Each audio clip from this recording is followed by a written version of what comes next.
We are only 5 days away from the inauguration of Donald Trump as President of the United States of America.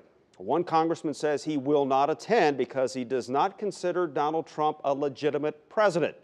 Kelly O'Donnell reports for us that Trump has since fired back on Twitter and elsewhere at civil rights icon John Lewis.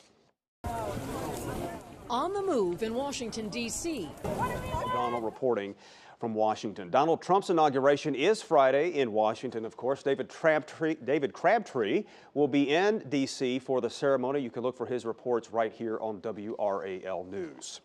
Today would have been Dr. Martin Luther King Jr.'s 88th birthday.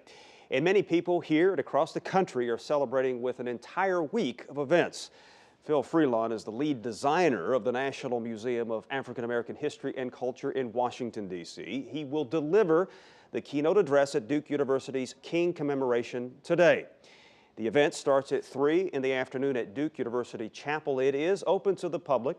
If you can't see Mr. Freelon's speech in person, you can watch a live stream on Duke's YouTube channel. A brother and sister are in the hospital with burns they suffered while trying to roast marshmallows inside their home. Now, this happened at this house along East Murphy Street in Goldsboro. The family says 3 children were trying to roast those marshmallows with a lighter, a pan, and rubbing alcohol.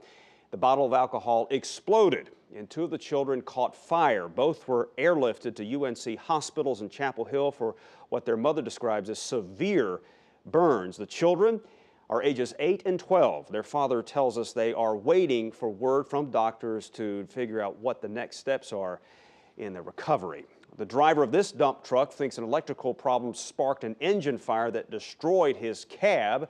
This happened in North Raleigh. Several fire crews responded yesterday afternoon when the truck burst into flames on Perry Creek Road, just east of Capitol Boulevard. The driver was not injured. Traffic did have to be diverted for a couple of hours as firefighters cleared the scene. The American heartland is grappling with a dangerous and big ice storm. Conditions drastically slowed traffic and even postponed sporting events. Among those, the NFL playoff game between the Kansas City Chiefs and the Pittsburgh Steelers. That game will air tonight on WRAL-TV. In Oklahoma, a major portion of I-40 had to be shut down because of the hazardous conditions. The National Weather Service reports big parts of Kansas and Missouri could see a 3rd band of sleet and ice today. A federal judge has issued a temporary restraining order blocking Governor Roy Cooper's push to expand the state's Medicaid program. The order is good for at least the next 2 weeks. This comes one day after legislative leaders filed a federal lawsuit against state and federal health departments. State lawmakers contend the governor does not have the authority to expand the Medicaid program. The restraining order issued yesterday does not indicate when a hearing will take place in the case. The creation of a world-class destination park in the heart of Raleigh has taken another step forward. The Dorothea Dix Park Conservancy has hired a nationally acclaimed nonprofit leader from Wisconsin to help develop a vision and a plan for the park. Bill Leslie sat down to talk with him. Linda, deputies and volunteer firefighters have been trekking through the woods and farmland around here for the last couple of days. Maria Ventura Cruz lives in this home here at the corner of Hayes Mill and Autry Mill Roads in northwestern Sampson County. Now family members are struggling with the question, what could have happened to her? A search team, complete with a dog, slipped the boat into the Black River, maneuvering through the cypress trees.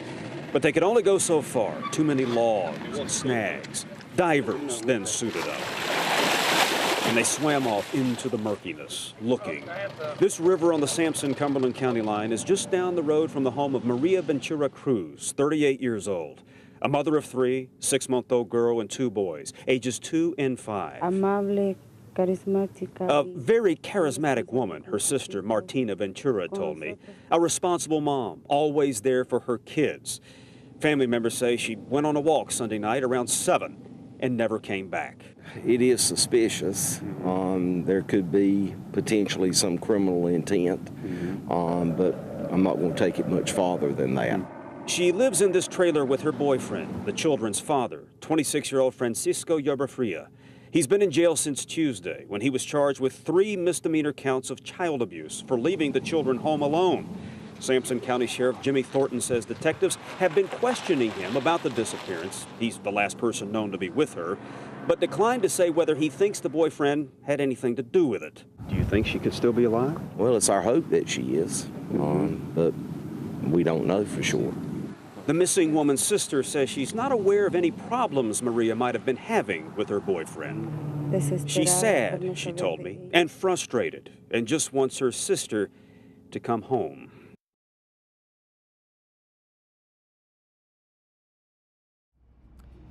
You know, you can view the world from the Vatican. To walk through St. Peter's Square is to hear a medley of languages and accents. You can see how beautiful and how small the world really is.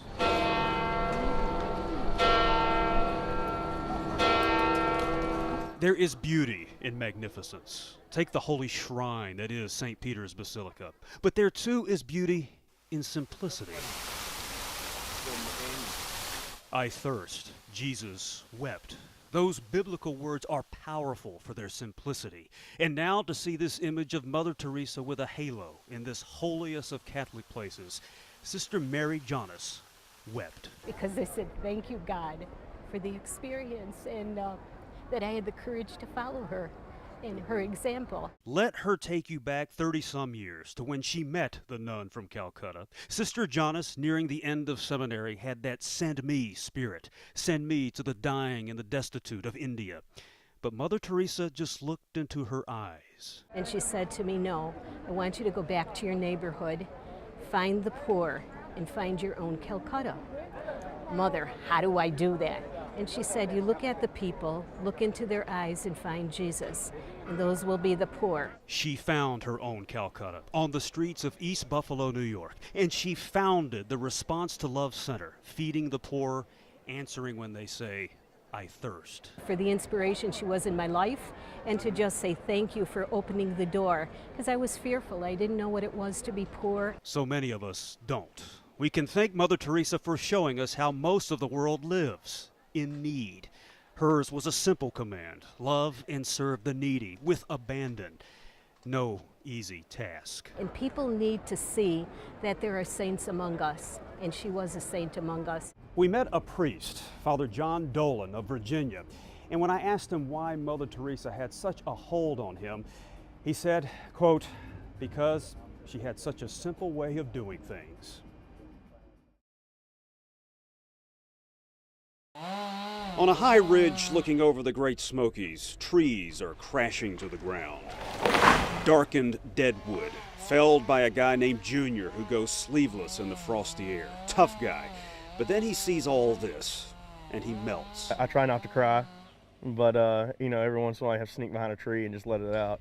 Jacob Niles, Jr., is a volunteer from Arkansas with Team Rubicon, a disaster relief group founded by military veterans. Some people say that after a while you get numb to it. I don't understand how you can. How can you when just up the hill was the home of Gary Moore? Appreciate what you're doing. A veteran himself, U.S. Army. Completely remodeled the whole place over the years. He and his wife Charlotte, a cancer survivor, were wintering in Florida when the nightmare came marching in. And this was her dream home. And that's why we made it the way it was. And, like I said, this was where she wanted to be and where she wanted to die. So it means a lot.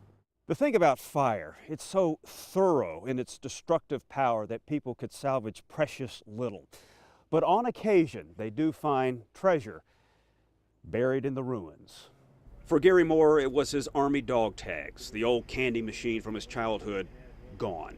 Stuff in there that I can't replace. You know, you can't replace that stuff. But he will rebuild just as Gatlinburg will rebound.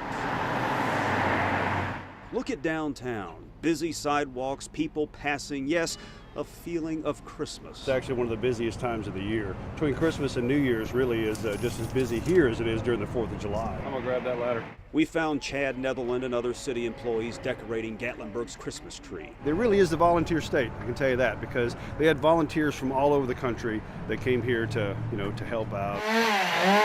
Volunteers who toppled dead trees up on the ridge, while in downtown, a bright, shiny tree rises.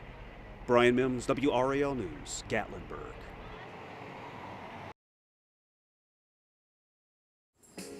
A gleaming city, Charlotte.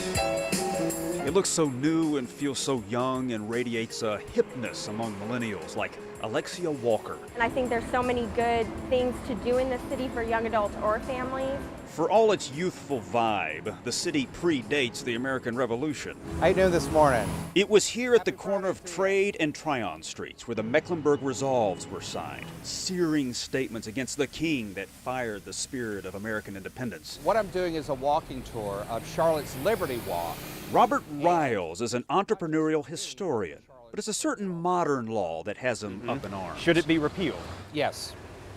I am firmly in belief that this was a bad idea from the very beginning. House Bill 2 swiftly passed after Charlotte resolved to enact an ordinance letting transgender people use the restroom of their choice. Did Charlotte start all this furor? No, in fact, I believe that Charlotte has always been very accepting of the lesbian, gay community and other marginalized groups. The bill has caused some of the music to die. Rock stars have boycotted the state. The NBA yanked the All-Star game out of Charlotte. They're punishing the whole community. We found David Rice in his usual morning spot, by the fountain, reading the Charlotte Observer. He's all for HB 2. So you think it's a public safety issue? Yeah, it's a public safety issue, definitely. Everyone has the right to privacy. I mean, that's the basis of our country, Trade and Tryon Streets are colorful cross currents of people, from the street preacher I have good news to the Pakistani immigrant with the food truck. For Karam Bashir, Do you have children? I do. I have 3 kids. 3 kids. HB 2 is necessary. Because you're going to have peepers. I think it's going to bring issues, especially for our youth, especially for our young girls in junior high, high school, in colleges. But as lunch customer Kenya Templeton calls it, a bill born of ignorance. And if you really interact with a cross-section of people, then you start to realize we're all the same. We all have to pull up our pants, we all have to use the bathroom. I think that the bill is harmful to Charlotte's bottom line. I think Charlotte's bottom line is that it wants to be a growing, prosperous city, and that this bill stands in our way, period. A gleaming city, Charlotte, with cross currents of people counting down to Election Day.